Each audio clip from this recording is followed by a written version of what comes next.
অনেক বছর পরে জ্যাঠাতো ভাইদের সাথে দেখা হলো। কি কি করলাম, কি কি খেলাম, কোথায় কোথায় ঘুরতে গেলাম, সেটা নিয়ে থাকবে আজকের ভিডিও। হ্যালো ফ্রেন্ড, আসসালামু আলাইকুম, সবাই কেমন আছেন? প্রায় অনেক বছর পর আমার জ্যাঠাতো ভাই প্রবাস থেকে আসছে, আর সেই সুবাদে আম্মু তাদেরকে ইনভাইট করছিল সাথে আমাকেও। তো আমারও তাদের সাথে দেখা হয়ে গেল, মানে অনেক বছর পরে তাদের সাথে দেখা হলো।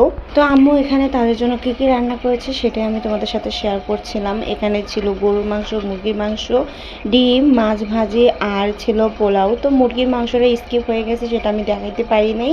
যাই হোক, তো আমরা যেহেতু একসাথে হয়েছি, এখন তো একটু ঘোরাফেরা করবো অবশ্যই। তো আমরা চলে গিয়েছিলাম নদীর ওই পারে, যেহেতু আমরা নদীর এই পারে থাকি, তো আমরা একটু ঘুরতে গিয়েছিলাম। ছোট থেকে যাদের সাথে বড় হয়েছি, খেলাধুলা করেছি, স্কুলে গিয়েছি, আজ তাদের সাথে দেখাই হয় না। সবাই সবাই জীবন নিয়ে ব্যস্ত, সবাই সবাই জীবিকা নিয়ে ব্যস্ত থাকে, কেউ কাউকে সময় দেওয়ার মতো না। আজকাল কেউ কারোর সাথে দেখাও হয় না, কারোর সাথে কথাও হয় না। ছোটবেলা যে চাচাতো বোন, চাচাতো ভাই, জ্যাঠাতো ভাই, জ্যাঠাতো বোন যাদের সাথে বড় হয়েছে, আজ তাদের সাথে দেখাই হয় না, কথাই হয় না। সবাই সবাইকে নিয়ে ব্যস্ত, সবাই সবার সংসার, সন্তান, জীবিকা নিয়ে ব্যস্ত থাকে। তো আমরা দুপুরে খাওয়া দাওয়া করে পরে ভাবলাম যে কোথায় যাব। পরে ডিসাইড করলাম যে আমরা শরীফ ফুড কোর্টে যাব, এন্ড আমরা সবাই মিলে চলেও গেলাম। এই ফুড কোর্টে আমি প্রায় 4 থেকে 5 বার গেছি। তবে এখানে আরো নতুন নতুন অনেক কিছু করা হয়েছে, অনেকগুলা রাইড, এন্ড পরিবেশটা আরো বেশি সুন্দর করা হয়েছে।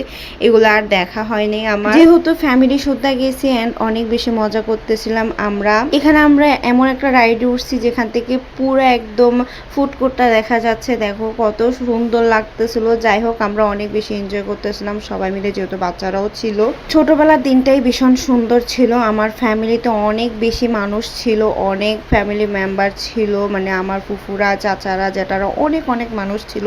যেহেতু আমরা বাবারা প্রায় 10 জন ভাই বোন, সেই হিসাবে অনেক বেশি মানুষ, অ্যান্ড আমাদের কাছে অনেক বেশি ভালো লাগতো যেহেতু সবাই যৌথ ছিল। কিন্তু এখন দেখেন সবাই সবাইকে নিয়ে ব্যস্ত, কেউ কারোর সাথে দেখাই হয় না, কারোর সাথে কথা হয় না। ফুফাতো ভাইদের সাথে, ফুফাতো বোনদের সাথে, ছোট থেকে যাদের সাথে বড় হয়েছি তাদের সাথে এখন তো দেখাই, সবাই সবার জীবন নিয়ে ব্যস্ত, অ্যান্ড বড়রা তো তাদের ইগো নিয়ে ব্যস্ত। যাই হোক, তো আজকে যেহেতু অনেক দিন পরে আমরা দেখা করলাম, অ্যান্ড আমাদের কাছে অনেক বেশি ভালো লাগতেছিল।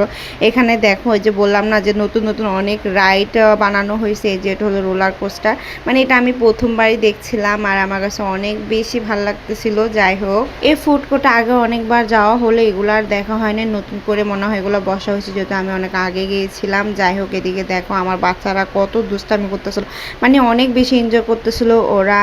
আর এখানে যেহেতু আমরা থাকতে থাকতে প্রায় সন্ধ্যা হয়ে গেছে, আমরা গিয়েছিলাম প্রায় 4টার দিকে, মানে খাওয়া দাওয়া করে দুপুরের দিকে তারপরে বের হয়েছিলাম। যেতে যেতে প্রায় 4টা-5টা বেজে গেছে। তারপরে আমরা কিছুক্ষণ হাঁটাহাঁটি করার পরেই সন্ধ্যা হয়ে গেছে, অ্যান্ড আমরা বাসার দিকে রওনা হয়ে গেছি।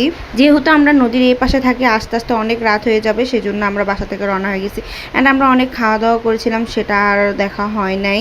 যেহেতু ফ্যামিলি মেম্বারের সাথে ছিলাম, তাই তেমনটা ভিডিও করা হয়নি, একটু একটু করে ক্লিপ নিয়েছি। যাই হোক, তো আজকে অনেক বেশি আনন্দ করেছি, এনজয় করেছি। তো আমরা এখন সবাই বাসায় চলে যাবো। যাই হোক, আল্লাহ হাফিজ।